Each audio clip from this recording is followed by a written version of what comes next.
सेना में सुधारों को जारी रखते हुए केंद्र की नरेंद्र मोदी सरकार ने deputy chief of army staff strategy के पद को मंजूरी दे दी है।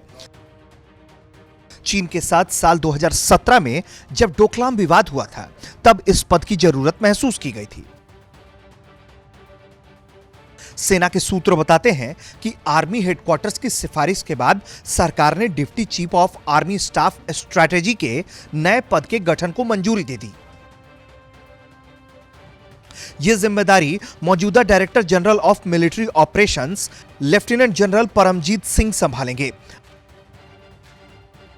आर्मी में तीसरे डिप्टी चीफ के पद के गठन से vice chief of army staff पर काम के बोझ में कमी आएगी, क्योंकि उनके पास मिलिट्री इंटेलिजेंस और मिलिट्री ऑपरेशंस जैसी अहम जिम्मेदारियां हैं।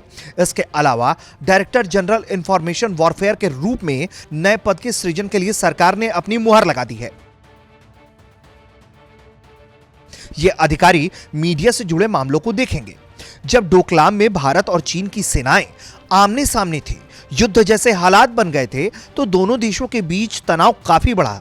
इसके बाद हेडक्वार्टर्स में करीबी और सीधे कोऑर्डिनेशन की जरूरत महसूस हुई। इसके बाद आर्मी हेडक्वार्टर्स ने इसकी सिफारिश की। सरकार ने डायरेक्टर जनरल इंफॉर्मेशन वॉरफेयर के पद को भी मंजूरी दी, जिसके तहत additional director general strategic communication का कार्यालय भी आएगा। Deputy chief of army staff strategy के पद को संभालने के बाद लेफ्टिनेंट जनरल परमजीत सिंह के पास कई अहम जिम्मेदारियां होंगी। वो military operations, military intelligence, strategic planning, operational logistics जैसे कामकाज देखेंगे। सेना में तीसरे डिप्टी चीफ की नियुक्ति से सेना के वाइस चीफ पर कम बोझ पड़ेगा, क्योंकि उनके पास सैन्य खुफिया और सैन्य संचालन के प्रभार सहित कई दूसरे जरूरी काम रहते हैं। माना जा रहा है कि डीजीएमओ और director general of military intelligence, जो vice chief of army staff को रिपोर्ट करते थे, वो अब deputy chief of army staff strategy को रिपोर्ट करेंगे।